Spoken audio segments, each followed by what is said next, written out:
আমি জীবন বানালাম, মরণ বানালাম, জীবন মরণের মাঝখানে বানালাম রুহু। এই রুহু থাকলে তুমি জিন্দা, রুহুটা না থাকলে তুমি হয়ে যাও মুর্দা। এই যে মিজানুর রহমান আজারি কথা বলতেছে, হাসে, হাত নাড়ে, কথা বলে, কারণ রুহু আছে। এই রুহুটা বের হয়ে গেলে লাশ হয়ে পড়ে যেতে হবে। চিল্লায় বলেন ঠিক কিনা? মক্কার কাফিরেরা বলল, আব্দুল্লাহর বেটা মুহাম্মদ, রুহু কাকে বলে আমাদের বলো। রুহু দেখতে কেমন, কেমন করে দেহের মধ্যে রুহু ঢুকে, কেমন করে রুহুটা দেহ থেকে উড়াল দেয়। এই রুহুর ব্যাপারে তথ্য দিতে পারলে কালিমা পড়ে সবাই মুসলমান হয়ে যাব। আপনারা রুহু দেখছেন কেউ?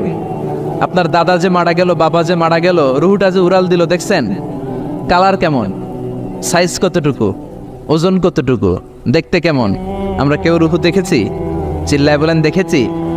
বিশ্বনবীরে বলা হলো, আব্দুল্লাহর বেটা মুহাম্মদ, রুহু কারে বলে যদি বলতে পারো কালিমা পড়বো। বিশ্বনবী বলতে পারে না, কারণ বিশ্বনবী মন গড়া কোনো কথা বলেন না। আকাশ থেকে গ্রিন সিগন্যাল আসলে তবেই বলেন, ঠিক কিনা? বিশ্বনবী আল্লাহ তাআলার পক্ষ থেকে গ্রিন সিগন্যাল পাওয়ার জন্য উপরে তাকিয়ে রইলেন, আয়াত নাজিল হয়ে গেল।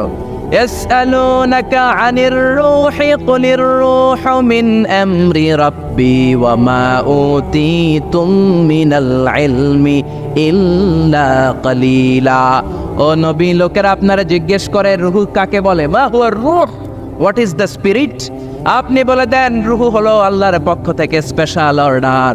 আল্লাহর অর্ডারে এই রুহুটা দেহের মধ্যে ঢুকে, আবার আল্লাহর অর্ডারে রুহু বের হয়ে যায়। আল্লাহু আকবার।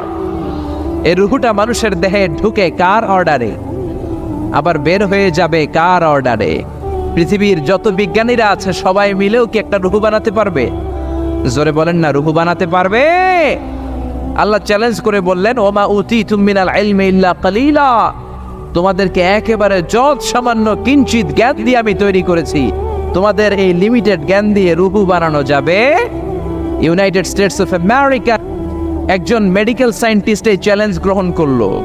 সে চ্যালেঞ্জ গ্রহণ করে বলল, আমি রুহু বের করে ছাড়বে। কি বের করব? রুহু। আমেরিকার ওই মেডিকেল সায়েন্টিস্ট সে চ্যালেঞ্জ করে বলল, আমি রুহু বানাবো। কি বানাবো? উত্তর দিতে হবে কিন্তু, কি বানাবো? রুহু বানাবো। কেমন করে রুহু বের হয় এটা আবিষ্কার করে আমি নোবেল প্রাইজ জিতবো, নোবেল লরেট হব। 7 বছর সে গবেষণা করলো মুমূর্ষু রোগীদের নিয়ে। মুমূর্ষু রোগী নিয়ে বসে থাকে, কখন রুহুটা বের হবে, রুহু ধরার জন্য বসে থাকে। কিন্তু 7 বছরে হাজার হাজার মুমূর্ষু রোগীর দেহ থেকে রুহু উড়াল দিয়েছে, কিন্তু রুহু ধরতে পারে নাই। সুবহানাল্লাহ কইবেন না?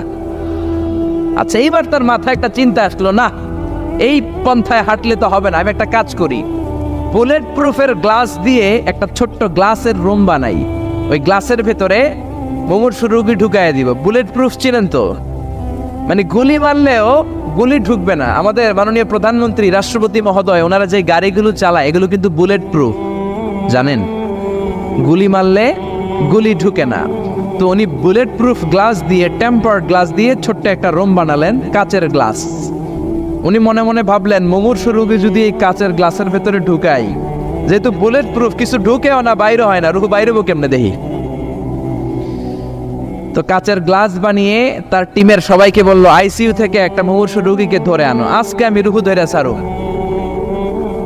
তো মুমূর্ষু রোগীকে আনা হয়েছে ইন্টেনসিভ কেয়ার ইউনিট থেকে, তাকে কৃত্রিম অক্সিজেন দিয়ে লাইফ সাপোর্টে রাখা হয়েছে। মেডিকেল টিমের প্রধান বলে, এই লোকটারে এই বুলেট প্রুফ গ্লাসের যে ছোট্ট রুম, এটার ভিতরে ঢুকানোর আগে চেক হিজ বিপি, তার বিপি মাপ, ব্লাড প্রেশার মাপ। তো মেপে দেখে ঠিক আছে। ওজন মাপ, বলে ওজন মাপা হলো, ওজন হচ্ছে 80 কেজি, 80 কিলোগ্রাম। কত কেজি? 80। সবাই বলেন কত কেজি? 80 কেজি। এবার মেডিকেল টিমের প্রধান বলে, মুমূর্ষু রোগীটার ভিতরে ঢুকিয়ে দে। ঢুকানো হলো। এবার সে বলল, লাইফ সাপোর্ট খুলে ফেল। সবাই বলে, স্যার লাইফ সাপোর্ট খুলে ফেললে তো মরে যাবে। মেডিকেল টিমের প্রধানকে মারার জন্যই তো আনছি, এটার না মারলে আমি রুহু পাবো কেমনে? এটা রুহুটা তো বের করতে হবে দেহ থেকে। তো যেই কথা সেই কাজ, ঢুকানো হলো, লাইফ সাপোর্ট খুলে ফেলা হলো। লোকটা গ্লাস ফিটিং করা রুমের ভেতরে ছটফট করতে করতে দুনিয়া থেকে বিদায় নাই। এবার মেডিকেল টিমের প্রধান রুহু খুঁজতেছে, দুনিয়া থেকে বিদায়, তার মানে তো রুহু বের হয়ে গেছে, কিন্তু রুহু আর খুঁজে পায় না। গ্লাসের এই দিকে তাকায়, ওই দিকে তাকায়, নিচে উপরে, ডানে বায়ে, সামনে পেছনে, কোথাও রুহু নাই। রুহু খুঁজে পাওয়া যায় না। সে ভাবলো, আমি গ্লাসের দরজাটা খুলে হাত দিয়ে এরকম বাইং মাছ যেমনি হাতায়, এরকম হাতাইলে হয়তো রুহু পাবো। তো কাচের গ্লাস খুলে হাত দিয়ে এরকম হাতানো শুরু করলো, হাতাতে হাতাতে পুরো গ্লাস ফিটিং করা রুমের ভিতরে সব খুঁজে ফেললো, কিন্তু রুহু খুঁজে পাওয়া যায় নাই। লোকটাকে বের করা হলো, উনি বললেন চেক হিজ বিপি, বিপি মাপতো। সবাই বলে স্যার এটা তো ময়রা ভূত হয়ে গেছে, এখন তো বিপি নাই। বিপি বুঝেন তো, ব্লাড প্রেশার, এই যে ধাক্কাটা অলিন্দ নিলয়, সিস্টলিক ডায়াস্টলিক, জন্মের পর থেকেই আমাদের এই যে দম নেয়া আর দম ছেড়ে দেওয়ার খেলাটা আছে না নাই? কথা বলেন, এই যে ফুসফুস দম নেয় দম ছেড়ে দেয়। শীতের রাতে আপনি কম্বল গায়ে দিয়ে ঘুমায় যান, আপনার দমও কি ঘুমায় যায়? আপনার দম ঘুমাইলে তো আপনি ঠুস। আয় রে মানুষ রঙিন ফানুষ, দম ফুরাইলে তবু তো ভাই কারোরই নাই একটুখানি। আয় রে মানুষ রঙিন ফানুষ, রঙিন ফানুষ, আয় রে মানুষ। পড়েন আল্লাহু আকবার। এবার মেডিকেল টিমের প্রধান বলে চেক হিজ বিপি, বিপি মাপ। সবাই বলে বিপি নাই, কিন্তু ওজন আছে না নাই? মরার পরেও তো একটা লাশের ওজন থাকে কি থাকে না? এবার মেডিকেল টিমের প্রধান বলে চেক হিজ ওয়েট, ওজন মাপ। এবার ওজন স্কেলে শোয়ানোর পরে দেখা গেল লোকটা মরার আগে ছিল 80, এখন হয়ে গেছে 78 কেজি। কয় কেজি? মরার আগে লোকটা ছিল কয় কেজি? মরার পরে ওজন দেওয়ার পরে ওজন হয়ে গেছে কয় কেজি? কমছে কয় কেজি? মেডিকেল টিমের প্রধান কয় আমি পাইছি। সবাই কয় কি পাইছেন?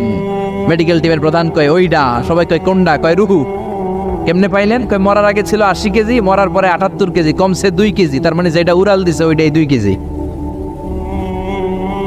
পাইছে ঘোড়ার ডিম। কিন্তু বিজ্ঞানীদের নিয়ম হচ্ছে আপনি একটা রেজাল্ট দিয়েই ফাইনাল জাজমেন্ট দিতে পারবেন না, আপনার আরো কিছু নমুনা সংগ্রহ করতে হবে।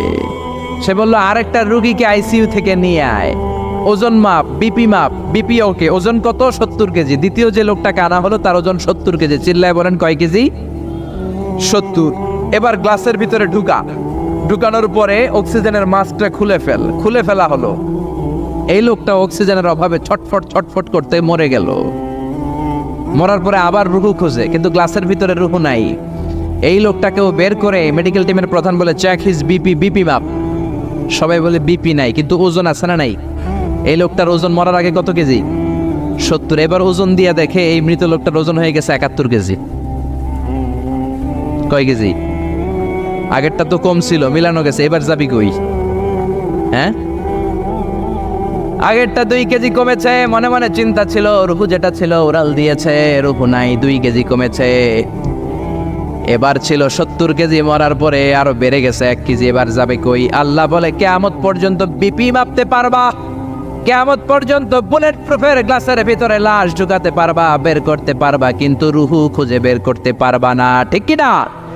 يسألونك عن الروح قل الروح من أمر ربي وما أوتيتم من العلم إلا قليلا।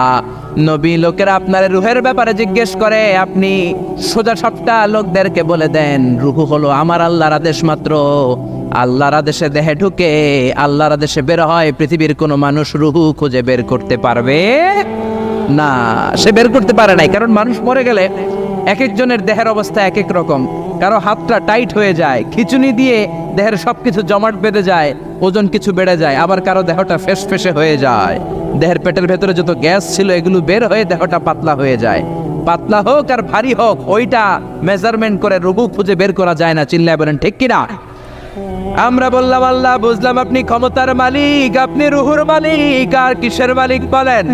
আল্লাহ বললেন আল্লাযী খালাকা সাবআ সামাওয়াতিন তিবাকা মা তারা ফি খালকির রহমানি মিন তাফাউত।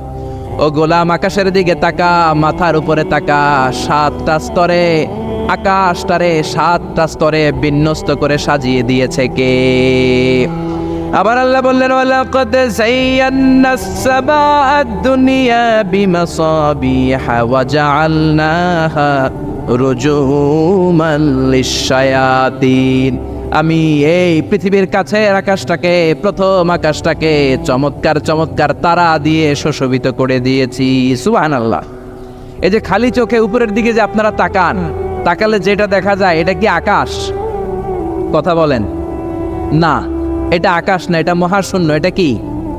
জোরে বলেন, এটা কি? স্পেস, ফাদা। এটা মহাশূন্য। আপনি উপরের দিকে তাকালে যেটা দেখেন এটা প্রথম আকাশের মহাশূন্য। কথা খেয়াল করে বুঝতে হবে।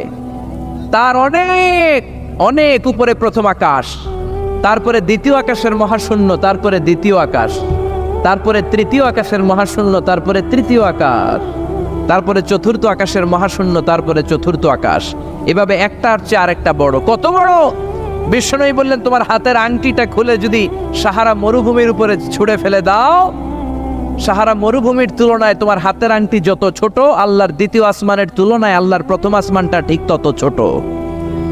সুবহানাল্লাহ। বাড়িতে যে বললেন একটার চেয়ে আরেকটা বড়। প্রথম আসমানের চেয়ে দ্বিতীয় আসমান বড়, দ্বিতীয় আসমানের চেয়ে তৃতীয় আসমান বড়, ওইটার চেয়ে চতুর্থ, পঞ্চম, ষষ্ঠ, সপ্তম ওইটা বড়, তার উপরে বর্ডার এলাকা সিদরাতুল মুনতাহা বড়, তার চেয়ে বড় হচ্ছে লৌহে মাহফুজ, তার চেয়ে বড় আল্লাহর আরশ, তার চেয়ে বড় আল্লাহর কুরসি, তার উপরে আল্লাহর 70,000 নূরের পর্দার প্রথম পর্দাটা মহাবিশ্বের সবকিছুর চাইতে বড়। আল্লাহর এই সৃষ্টির তুলনায় কত ক্ষুদ্র আমি, কত তুচ্ছ আমি, কত নগণ্য আমি। এই যে আড়াইবাড়ি দরবার, এটার কোন থানায় পড়েছে? কসবা। কসবা হচ্ছে ব্রাহ্মণবাড়িয়ার একটা থানা, তাই না? ব্রাহ্মণবাড়িয়া হচ্ছে বাংলাদেশের 64টা জেলার একটা জেলা। এরকম 64টা জেলা মিলে সুজলা সুফলা শস্য শ্যামলা ডিজিটাল বাংলাদেশ, ঠিক কিনা? আর এই ডিজিটাল বাংলাদেশ এই পৃথিবীর সবচেয়ে বড় দেশ নাকি? হ্যাঁ, তাহলে ছোট্ট সাইজের একটা দেশ। এই যে পাশের ভারত, এই ভারতও বাংলাদেশের চেয়ে 20-25 গুণ বড়। কানাডা প্রায় 100 গুণ বড়, রাশিয়া প্রায় 150 গুণ বড়। এরকম 200টা দেশ নিয়ে পৃথিবীর 30 ভাগ স্থল, বাকি 70 ভাগ শুধু হানি আর হানি। বুঝতে পারছেন? 30 ভাগ হচ্ছে স্থল, বাকি 70 ভাগ জল। এই পুরোটা মিলে আমাদের পৃথিবী। এই পৃথিবী হচ্ছে সৌরজগতের খুব ছোট্ট সাইজের একটা গ্রহ। সৌরজগৎ নিয়ে যাদের কিছু পড়াশোনা আছে তারা জানবেন, এই সৌরজগতের একটা ছোট্ট বালিকণার চেয়েও ছোট সাইজের একটা গ্রহ হচ্ছে পৃথিবী। এই সৌরজগতের যে গ্রহগুলো আছে, এমনও গ্রহ আছে যেগুলো পৃথিবীর চাইতে সাইজে অনেক বড়। বৃহস্পতি নামে একটা গ্রহ আছে, বিশাল বড় সাইজের গ্রহ। যেই সূর্যের আলো পেয়ে আমরা বেঁচে আছি, এই সূর্যটা পৃথিবী থেকে 13 লক্ষ গুণ বড়। সুবহানাল্লাহ। বাড়িতে যে দেখছেন, বাড়িতে যে বলতে বললে এদিকে বলে ফেলায়, আসতে বলতে বললে চিল্লায় বলে। ডিজিটাল সিস্টেম, সরকার ডিজিটাল, দেশ ডিজিটাল, বক্তা ডিজিটাল, শ্রোতাও ডিজিটাল। আশা করি মাইকটাও ডিজিটাল না? আলহামদুলিল্লাহ, ডিজিটাল হতে হবে। তো এই সূর্যটা পৃথিবী থেকে 13 লক্ষ গুণ বড়। কত লক্ষ? Can you imagine, can you guess? এটা কি আপনি কল্পনা করতে পারেন? 13 লক্ষ পৃথিবী সূর্যের মধ্যে রাখার জায়গা করে দিয়েছে কে? সূর্য কি পৃথিবী থেকে মাত্র 13 গুণ বড়? 1300 গুণ, 13,000 গুণ, 13 লক্ষ গুণ। তার মানে কি সূর্যই মহাবিশ্বের সবচেয়ে বড় গ্রহ, বড় তারা? না। ব্যাটেল জিউস নামে একটা তারা আছে, যে সূর্য পৃথিবী থেকে 13 লক্ষ গুণ বড়। ওই ব্যাটেল জিউস তারা আবার ওই সূর্যের চেয়ে 33 কোটি গুণ বড়। তার মানে ব্যাটেল জিউস তারাই মহাবিশ্বের সবচেয়ে বড় তারা? না। ব্যাটেল জিউসের চেয়েও যে কত বড় তারা আছে তার কোনো ইয়ত্তা নাই। এরকম লক্ষ লক্ষ, million, billion, trillion, zillion, fillion, octillion, কত অক্ট্রিলিয়ন তারা যে আমাদের গ্যালাক্সি মিল্কি ওয়েতে আছে, ইউনাইটেড স্টেটস অফ আমেরিকার নাসার বিজ্ঞানীরা আজও হদিস করতে পারে নাই। চিল্লায় কোন আল্লাহু আকবার। সূর্যের পরে পৃথিবীর সবচেয়ে কাছের তারার নাম হচ্ছে প্রক্সিমা সেন্ট্রাই, তারপরে আলফা সেন্ট্রাই এ, আলফা সেন্ট্রাই বি, ইটা ক্যারিনা, বেটেলজিউস একটার চেয়ে আরেকটা বড়। আসেন, এই শীতের রাতে আমরা সূর্যের পরে পৃথিবীর সবচেয়ে কাছের যেই তারা প্রক্সিমা সেন্ট্রাই, এই শীতকালের একটা পিকনিক করে আসি ওখান থেকে। প্রক্সিমা সেন্ট্রাইতে আমরা পিকনিক করতে যাবেন? ওখানে যদি আমরা শীতকালীন পিকনিক করতে যাই তাহলে আমাদের কত সময় লাগবে? ছোট্ট একটা আইডিয়া দেই তো। আমরা যে পিকনিকে যাব, যারা যারা হাত তোলেন, কিভাবে যাইবেন? গাড়িতে? কেন? প্লেনে? রকেটে? হ্যাঁ, রকেটে যাইতে হবে, প্লেনে যাওয়া যাবে না। কারণ বর্তমান বিশ্বে সবচেয়ে দ্রুতগামী যে প্যাসেঞ্জার প্লেন আবিষ্কার হয়েছে, এটার নাম হচ্ছে বোম সুপারসনিক। কি নাম? Bomb supersonic. Bomb bomb Afridi না, আবার বোম সুপারসনিক। এটা ঘন্টায় চলে 1300 কিলোমিটার বেগে। এটা দিয়েও যাওয়া যাবে না, কারণ কোনো প্যাসেঞ্জার বিমান দিয়ে এই যে মাধ্যাকর্ষণ শক্তি, এটাকে ডিঙানো যায় না। আমাদেরকে যেতে হবে রকেট দিয়ে। কোন রকেট দিয়ে যাব? যে রকেট দিয়ে নীল আর্মস্ট্রং, এডউইন অলড্রিন আর মাইকেল কলিন্স 1969-এ চাঁদে নেমেছিল। ওই রকেটটার নাম হচ্ছে অ্যাপোলো 11।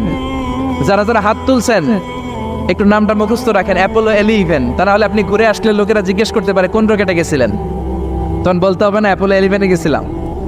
তো ঠিক আছে, যারা যারা হাত তুললেন তারা আর আমি এখন পৃথিবী থেকে সবচেয়ে কাছের যে তারাটা প্রক্সিমা সেন্ট্রাই তার নাম, ওইখানে পিকনিকে যাব।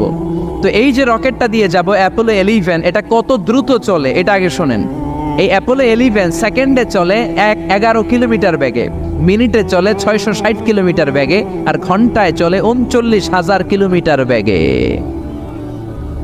সুবহানাল্লাহ, মজা করে কইতে পারলেন না? 39,000 কিলোমিটার বেগে ঘন্টায় চলে। আচ্ছা, বাংলাদেশ থেকে আমেরিকা কত কিলো হবে? 8-10,000 কিলো। তার মানে এই রকেটটা দিয়ে বাংলাদেশ থেকে আমেরিকায় 1 ঘন্টায় 4 বার আসা যাওয়া করা যাবে। সুবহানাল্লাহ পড়েন। তো যারা যারা হাত তুলেছেন, আসেন আমরা এই রকেট দিয়ে পৃথিবীর সবচাইতে কাছের তারা প্রক্সিমা সেন্ট্রাইতে শীতকালের পিকনিকে যাব। কিন্তু যাবেন যে কত সময় লাগবে এটাও তো জানার দরকার আছে না নাই? যেই রকেটটা অ্যাপোলো 11 ঘন্টায় চলে কত হাজার কিলোমিটার বেগে? 39,000 কিলোমিটার বেগে। 39,000 কিলোমিটার বেগে ছুটে এরকম একটা রকেট দিয়ে যদি পৃথিবীর সবচেয়ে কাছের তারায় আমরা পৌঁছতে চাই, আমাদের 1,15,000 বছর লেগে যাবে। কেন ইমাজিন? আপনি কল্পনা করতে পারেন যে রকেটটা ঘন্টায় ছুটবে আপনাকে নিয়ে 39,000 কিলোমিটার বেগে, ওই রকেটটা দিয়ে পৃথিবীর সবচেয়ে কাছের যে তারাটা ওইটাতে পৌঁছতে আমাদের 1,15,000 বছর লেগে যাবে। তার মানে আল্লাহ যদি বলে যা আজারি কি আর করবি, তোর যখন এত শখ হয়েছে, যারা যারা হাত তুলছে তোরে আর ওদেরকে আমি 1,15,000 বছর হায়াত দিয়ে দিলাম। তা আমরা যদি যাইতে শুরু করি, বাকি যারা হাত তোলা নাই এরা মরে ভূত হয়ে যাবে। শুধু এরা না, এদের নাতিপুতিও মরে শেষ, আমাদের নাতিপুতিও শেষ। সবাই মরতে মরতে মরতে মরতে 6,000 প্রজন্ম, 6,000 জেনারেশন যখন মরে ভূত হয়ে যাবে, তখন আমাদের ওই তারার মধ্যে নামার সময় হবে। সুবহানাল্লাহ কইবেন না? গ্রিক সভ্যতার সময়কালে গ্রিকদের একটা সভ্যতা আছে, নাম শুনছেন না? গ্রিক সভ্যতা, মিশরীয় সভ্যতা, মেসোপটেমিয়াম সভ্যতা, ইনকা সভ্যতা, মহেঞ্জোদারো সভ্যতা, চিচেন ইৎজা সভ্যতা। তো এই যে গ্রিক সভ্যতার সময়কালে কেউ যদি এই প্রক্সিমা সেন্ট্রাইতে এই রকেটটা দিয়ে যাওয়া শুরু করতো, তাহলে 2018 সালে তাদের পুরো সফরের মাত্র 4% কমপ্লিট হতো। 96% ট্যুর তখনও বাকি থেকে যেত। চিল্লায় পড়েন আল্লাহু আকবার। ওই আল্লাহ ডেকে বললেন, গোলাম ওয়ালাকাদ যায়্যানাস সামাআদ দুনিয়া বিমাসাবিহা ওয়া জাআলনাহা রুজুমান লিশ-শায়াতিন। এরকম বিশাল বিশাল তারকারাজি দিয়ে, তারা দিয়ে প্রথম আকাশটাকে আমি আল্লাহ সুশোভিত করে দিয়েছি। পড়েন সুবহানাল্লাহ। তো এরকম তারা কি মহাশূন্যে শুধু একটা আছে? কত হাজার আছে কেউ জানে না। চিল্লায় বলেন ঠিক কিনা? সূরাতুল মুলক অনেক লম্বা, তো আমি হাইলাইটেড জায়গাগুলো নিয়ে আপনাদের সাথে কথা বলি। এরপরে রব্বুল আলামিন প্রথম রুকুর শেষের দিকে বললেন, ওয়া আসিররু কাওলাকুম আও ইজহারু বিহি ইন্নাহু আলিমুম বিযাতিস সুদূর। ও গোলাম, তোমরা আস্তে কোনো কথা বলো, প্রকাশ্যে বলো কিংবা গোপনে বলো, কেউ শোনে না শোনে কে? চিল্লায় বলেন, কেউ যেটা দেখে না দেখে কে? কেউ যেটা শোনে না শোনে কে? দুনিয়ার সবার চোখ আপনি ফাঁকি দিতে পারবেন, আমার আল্লাহর চোখ ফাঁকি দেয়া যাবে নাকি? আচ্ছা বলেন তো, পুলিশের চোখ ফাঁকি দেয়া যায় কি যায় না? র্যাবের চোখ, বিমানবন্দরে কাস্টমস অফিসারের চোখ, দুর্নীতি দমন কমিশনের অফিসারের চোখ, পরীক্ষার হলে ম্যাজিস্ট্রেটের চোখ, কিন্তু আমার আল্লাহর চোখ ফাঁকি দেয়া যায়? আপনি রাত্রিবেলা দরজা বন্ধ করে, জানলা আটকে দিয়ে, বাতি বন্ধ করে পাপ করেছেন, অন্যায় করেছেন, কেউ দেখে নাই, দেখেছে কে? এরপরে আল্লাহ বললেন, আওয়ালাম ইয়ারাউ ইলা তাইরি ফাওকাহুম সাফাতিন ওয়া ইয়াকবিদনা মা ইউমসিকুহুন্না ইল্লার রাহমান ইন্নাহু বিকুল্লি শাইইন বাসীর। আল্লাহ ডেকে বললেন, গোলাম ওরা কি পাখির দিকে তাকায় না? আওয়ালাম ইয়ারাউ ইলা তাইর, ওরা কি পাখির দিকে নজর করে না? ফাওকাহুম সাফাতিন ওয়া ইয়াকবিদ, যেই পাখিগুলো ওদের মাথার উপর দিয়ে উড়ে বেড়ায়, যেই পাখিগুলো ওদের মাথার উপরে ডানাগুলো মেলে দেয়, আবার ডানাগুলো ছাপটে জমিনের মধ্যে নেমে আসে, ওরা কি পাখির দিকে তাকায় না? কেউ যদি পাখি নিয়ে গবেষণা করে সে নাস্তিক হতে পারে। আপনি যদি পাখি নিয়ে রিসার্চ করেন আপনি নাস্তিক হতে পারবেন না। এজন্য আল্লাহ তাআলা পবিত্র আল কোরআন আল কারীমের অনেক জায়গায় পাখির কথা বললেন, পাখি দিয়ে আল্লাহ দৃষ্টান্ত দিলেন। সুলাইমান আলাইহিস সালামকে আল্লাহ তাআলা একটা স্পেশাল পাখি দিলেন, ওটার নাম হচ্ছে হুদহুদ। 1000 মিটার উপর থেকেও তার এই পাখির চোখে মেগাপিক্সেল এত বেশি ছিল, জমিনের দিকে নজর করেই জমিনের কত ফুট নিচে মিষ্টি পানি আছে এই পানির সন্ধান সে সুলাইমান নবীকে দিয়ে দিত। সুবহানাল্লাহ পড়েন। কত কিসিমের, কত ধরনের, কত রং বেরঙের পাখি যে আল্লাহ পৃথিবীতে বানিয়েছেন তার কোনো ইয়ত্তা নেই। হামিং বার্ড নামে একটা পাখি আছে, নর্থ আমেরিকাতে পাওয়া যায়, পৃথিবীর সবচেয়ে ছোট্ট সাইজের পাখি। এটা যখন প্রাপ্ত বয়সে পৌঁছে এই পাখিটার সাইজ হয় মাত্র 3 ইঞ্চি। কয় ইঞ্চি? পৃথিবীর সব পাখি সামনের দিকে উড়ে, আর এই হামিং বার্ড সামনেও যেমনি উড়ে পিছনের দিকে উঠতে পারে। সুবহানাল্লাহ কইলেন না? এই পাখিটা প্রতি সেকেন্ডে তার পাখা ঝাপটায় 80 বার। কয়বার? আমি আপনি আমাদের হাতগুলো 1 সেকেন্ডে ঝাপটাতে পারবো কয়বার? 4 বার, সবচেয়ে বেশি হলে 5 বার। আর এই পাখিটা প্রতি সেকেন্ডে তার ডানা ঝাপটায় 80 বার। চিল্লায় এখন সুবহানাল্লাহ। আলপিন সুইফট নামে একটা পাখি আছে, সাউথ ইউরোপের আল্পস পর্বতমালার পাশে এই পাখিগুলো পাওয়া যায়। গোটা বিশ্বে এটাকে সুইফট বার্ড বলে, সুইফট বার্ড। এই সুইফট বার্ড একবার শূন্যে উড়াল দেওয়া শুরু করলে 8 মাস উড়ন্ত অবস্থায় থাকতে পারে। আবার কোনো প্রয়োজনে পৃথিবীতে নেমে আসে, আবার উড়াল দিলে আবার 8 মাস, আবার নেমে আসে, আবার উড়াল দিলে আবার 8 মাস। সুবহানাল্লাহ পড়েন। হোমা বার্ড নামে একটা পাখি আছে, যে পাখিটা উড়ন্ত অবস্থায় ডিম পেড়ে দেয়, আর ওই ডিম জমিনে পড়ার আগেই উড়ন্ত অবস্থায় শূন্যে থাকতে ওই ডিম ফুটে বাচ্চা বেরোয়, ওই বাচ্চাও আবার শূন্যে উঠতে শুরু করে দেয়। এজন্য রব্বুল আলামিন বলেন, আওয়ালাম ইয়ারাউ ইলাত তায়রি ফাওকাহুম সাফাতিন ওয়া ইয়াকবিদ মা ইউমসিকুহুন্না ইল্লার রাহমান ইন্নাহু বিকুল্লি শাইইন বাসীর। নাস্তিকগুলো কি পাখির দিকে নজর করে তাকায় না? কেমন করে তাদের উপর দিয়ে পাখাগুলো মেলে দিয়ে তারা উড়ে বেড়ায়। সাফাতিন ওয়া ইয়াকবিদনা, পাখাগুলো ডানাগুলো মেলে দেয়, আবার ডানা ঝাপটায়। এই পাখিগুলোকে শূন্যে কেউ ধরে রাখে নাই, ধরে রেখেছে একজন, তিনি হলেন আমার আল্লাহ। তিনি কে? এই যে পাখিগুলো শূন্যে উড়ন্ত অবস্থায় থাকতে পারে, ওদেরকে শূন্যে উড়ন্ত অবস্থায় রাখলো কে?